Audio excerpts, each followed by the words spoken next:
Hi guys! Welcome back to my YouTube channel. This is Cecile. Kumusta kayo mga ka-anxiety ko dyan? Guys, December ngayon, medyo malamig na guys paggabi. Kaya naka-long sleeve ako kasi nasa labas ako nagduduyan. Anyways, guys, i-share ko sa inyo ngayon kung ano ba yung mga nakakapagpa-trigger sa akin ng anxiety. Ano yung mga... hindi lang sa mga pagkain guys, ano yung mga nangyayari sa akin, sa mga daily basis ko na pwedeng makapagpa-trigger ng anxiety. Aside doon guys sa mga kinakain na mga processed food, kape, guys, yung mga mamantikang pagkain, mga gata, yan, nakakapagpa-trigger sa akin yan guys. Pero yung pag too much yung sugar din, nakakapagpa-trigger din sa akin ng anxiety. Actually guys, nagpapacheck ako ng laboratory today. Nagpa-check ako ng laboratory. Nagpa-annual test na naman ako guys. Para ma-check kung ano yung mga, kung meron akong something. Gusto kong ma-sure kung ano yung nangyari sa akin. Kaya medyo kampante ako guys pag nagpapa-laboratory ako. So usually guys, ako chinecheck ko talaga, every now and then, chinecheck ko talaga yung laboratory ko. Ano yung mga nakakapagpa-trigger guys, aside dun sa mga kinakain? Sa akin guys, yung sa pagkain, medyo malakas yung nervyos ko talaga guys pag nasobrahan na ako ng kape. Binalik ko guys yung pagkakape guys kasi pag umuokay kasi, matapang yung pakiramdam ko na, magkakape ako. Pero, pag nasobrahan ako guys, yun isa nakakapagpa-trigger sa akin talaga. And then, yung maanghang. Ako kasi guys, mahilig ako sa maanghang. So, isa yun sa dahilan ng pagka masobrahan ako ng anghang, malakas yung palpitation ko, ganon. Kasi simula bata ako guys, mahilig na akong maanghang eh. Pero simula nung nagkaroon nga ako ng anxiety, medyo naging sensitive ako sa maanghang. Pag gumagamit ako ng maanghang yan, lumalabas yung mga anxiety symptoms ko. And then, aside dun guys sa mga nakakain, yung mga processed food, too much egg, pagka fry yung egg, yun. And that's why I like yung boiled na lang, boiled egg, mas gusto ko yan. At saka more on white eggs yung kinakain ko guys. And then yung mga easy food na nakakain natin sa labas, siguro guys, malamang hindi naman tayo perfect no, na naka-diet talaga. Ako guys, nakakapag-diet din ako, pero minsan guys, meron tayong tinatawag na cheating, diba? Minsan yung cheating, minsan feeling mo okay ka, and then kakainin mo yung mga bawal, doon natitrigger yung anxiety ko. Aside doon sa mga kinakain guys, kasi maraming pagkain na nakakapagpa-trigger. Ewan ko sa iba guys, may mga nakakapagpa-trigger talaga sa mga may anxiety katulad ko, no? Isa sa mga nakakapagpa-trigger sa akin guys is yung, aside doon sa pagkain, is yung pag meron akong, pagdarating yung buwan ng dalaw ko.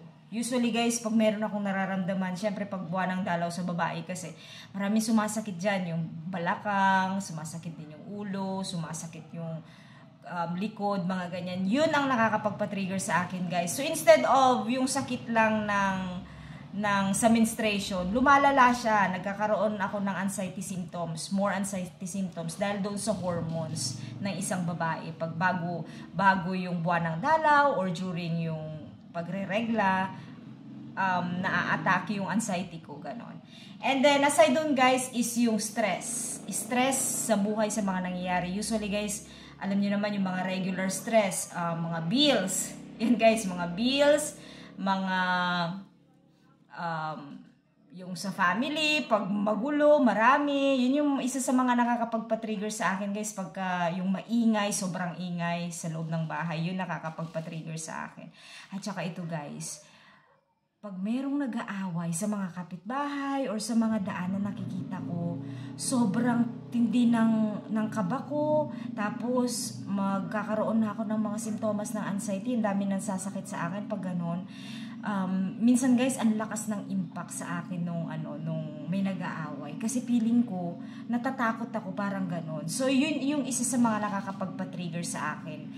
Noon guys, nung kasagsagan ng anxiety ko, pag meron lang sumigaw, yun natatakot na ako. Pero ngayon guys, namamanage ko siya sa mga ganon. Pero isa yun sa mga nakakapagpa-trigger sa akin, yung mga may nag-aaway. Halimbawa, may nag-aaway sa daan or nag-aaway na mag-asawa, mga ganon, nakakapagpa-trigger sa akin. And then, yung sobrang sobrang init ng panahon, sobrang init, babago-bago ang weather, nakakapagpa-trigger sa akin yon. Isa yun sa mga nakakapagpa-trigger ng anxiety ko. Yung sobrang init guys, during summertime, medyo intense yung physical symptoms ng sa akin.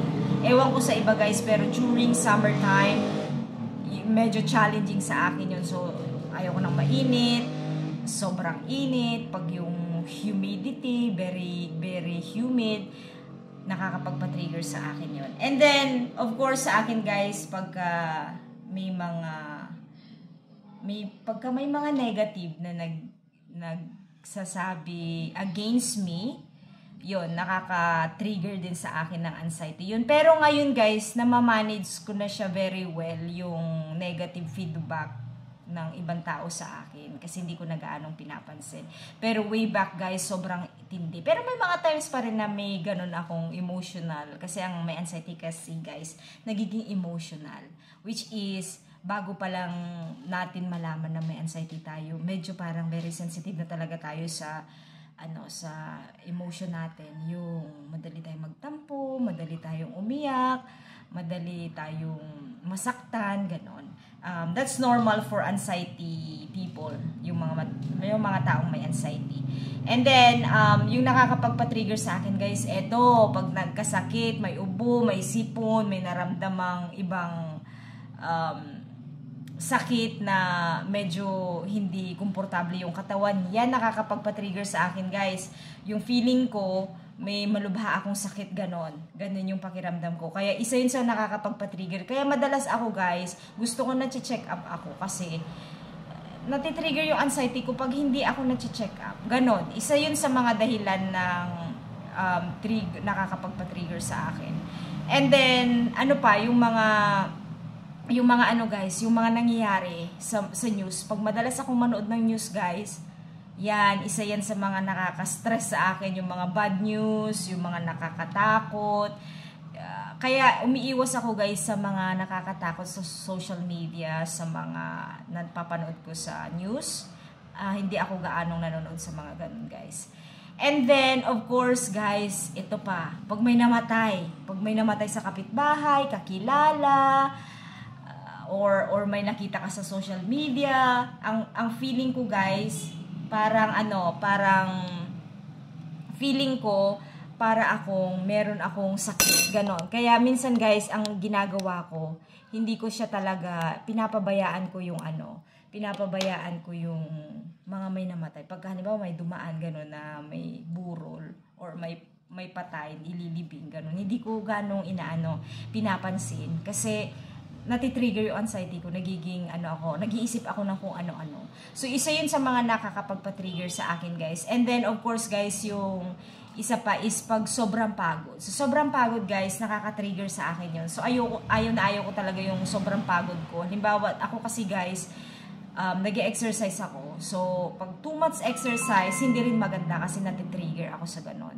So, make it sure na medyo light lang yung exercise, kasi sa dami minsan ng exercise tapos may gagawin ka pa, may iba ka pang gagawin, dami mong gagawin sa buong araw, yun nakaka-trigger sa akin yun.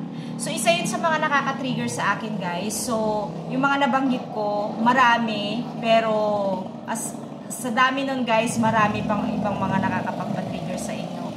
So kayo guys, kung nakakaramdam kayo ng anxiety, tingnan ninyo kung saan kayo natitrigger. So kung natitrigger kayo sa isang bagay na ganon, tingnan nyo kung ano yung paraan na pwede nyo magawa para hindi ma-trigger yung anxiety nyo. So ako guys, umiiwas ako sa mga news, bad news, sa mga social media na nakakatakot. Hindi ako nagpe-pay attention sa ganon. So be aware sa mga nangyayari sa paligid natin na kung hindi akma doon sa pakiramdam natin, huwag tayong manonood, huwag tayong makikipag-usap or balita sa mga ganon para hindi tayo ma-trigger sa anxiety.